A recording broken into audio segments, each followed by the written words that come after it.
Just across the West Virginia border, a few miles down Route 50, you'll find yourself in the gateway to the mountains, also known as Capon Bridge. It's a small town with a big presence. The folks living there love their community, and they show up for it.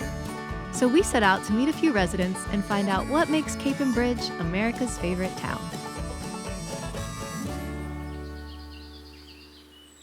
My wife and I moved back to West Virginia in 2009, and our idea was to move out to the country and to do some small-scale farming. So it's about a 75-acre farm now. This is really a historic piece of property. That tree line right there, a young George Washington actually, took the chains out and surveyed that.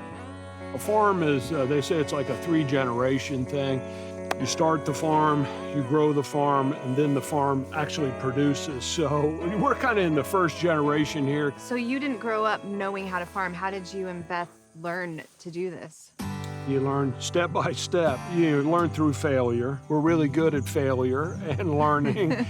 Most of farming is up here. It's not here. You have to instinctually know where things will grow and what animals will do well, and you can learn that. One of the important things that we wanted to do is be producers on the farm, and that's not only producing food, but also producing some of our own power.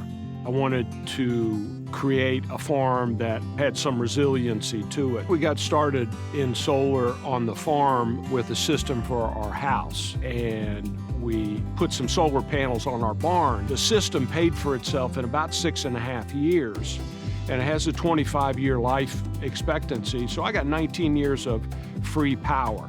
Tim Reese isn't the only one in Capon Bridge hooked up to the sun. All across town, you'll see solar panels and other signs of innovation. Old buildings rehabilitated, colorful public art, community conservation, all along a quiet main route that doubles as a thoroughfare for people driving west from Virginia and Washington, D.C.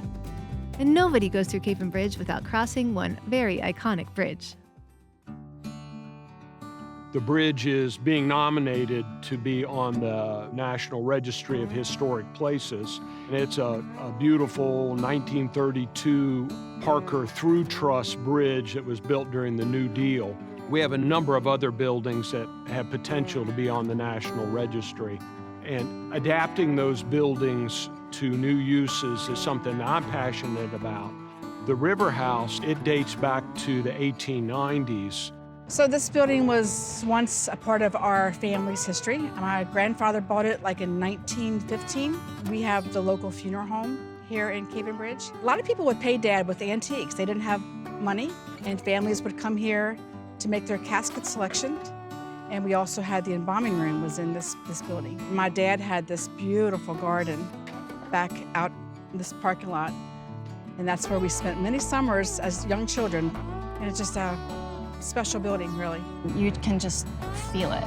It's right by this very powerful river, the Capon River, which means healing waters in Algonquin. Oh, I get chills. And walking on that porch, just all the families that we've served here.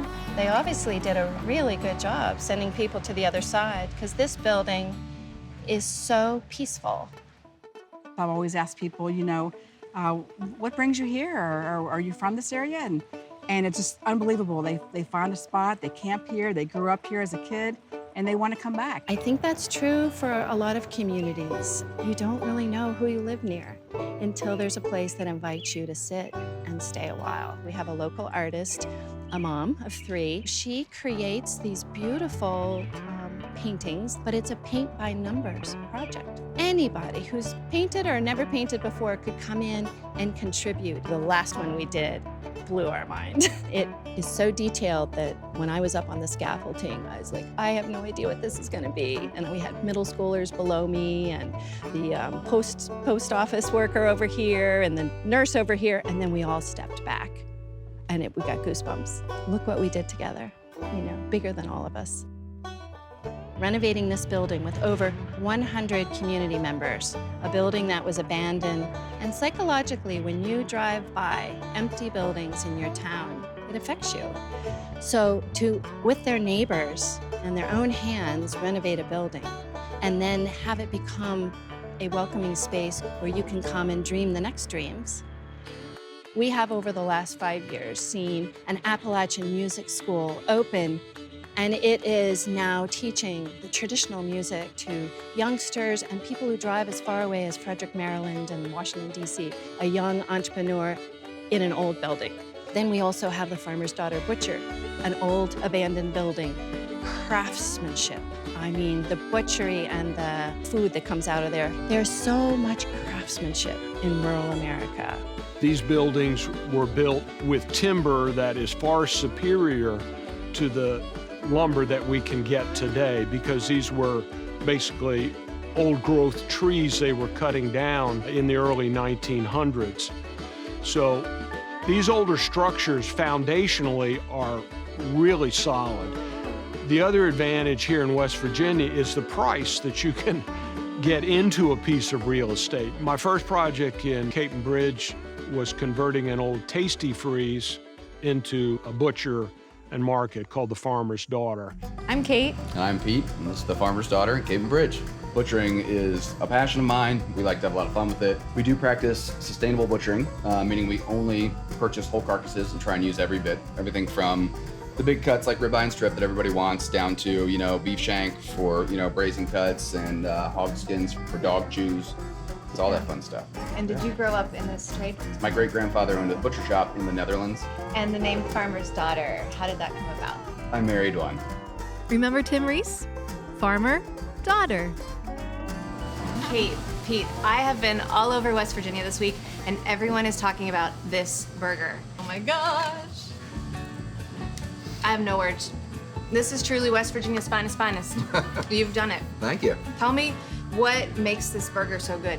I'd say the quality of the beef is what really makes this burger pop. It's a combination of dry-aged short rib trim, a little bit of brisket, chuck, and some leaner stuff from the round from pasture-raised farm that we've worked with since day one, just 40 miles down the road.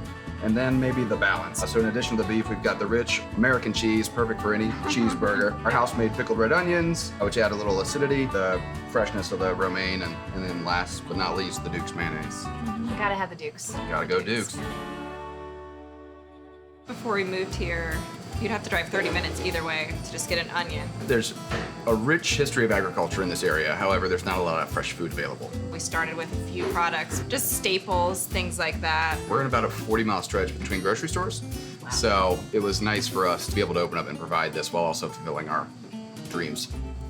We have seen a lot of young people and a lot of young families. We have 2 kids come into the area, and a lot of it is just them wanting to slow down. Yeah, we get a lot of people that come out, to see us, to have the burger, to get some meats, and then they say, what else can we do around here? And it's fun to send them down the road to Edwards Run Wildlife for a hike. And, the reason we all live in West Virginia, I think, is because it's so beautiful. Most of our business during the week is locals, that support us and enjoy the quality of local fresh products. Capon Bridge is a delicious town that we don't need to change. These are families who have deep roots, and it's one of those, maybe true for all small towns, that people take care of each other. I'm a native son of West Virginia. My heartstrings are pulled me back, but whether you're a West Virginian by birth or by choice, West Virginia has opportunities because it's a small state, because things are scalable here. One person or one family or a small group of people can have a significant impact on a town. People say our #1 export is our young people. And I'd say to any young West Virginians, look at West Virginia as an opportunity. If you like working with your hands, if you like working in the land, those type of jobs are available here in West Virginia. My grandfather and my great-grandfather worked in the mine. That. I always get emotional. Take your time. All right. Man up here. All right. All right, here we go.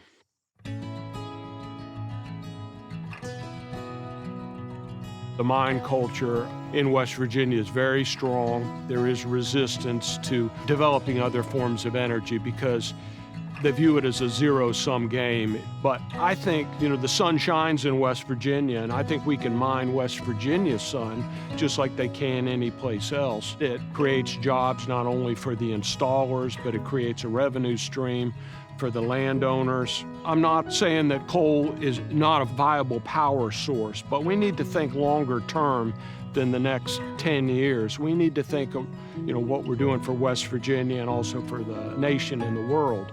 You can't change the world, but you can make your corner of it a little better. I believe this is a model for any town that loves their history and loves their people, to realize it's one building at a time, it's one gathering at a time. There's no way you couldn't dream together after you built something together.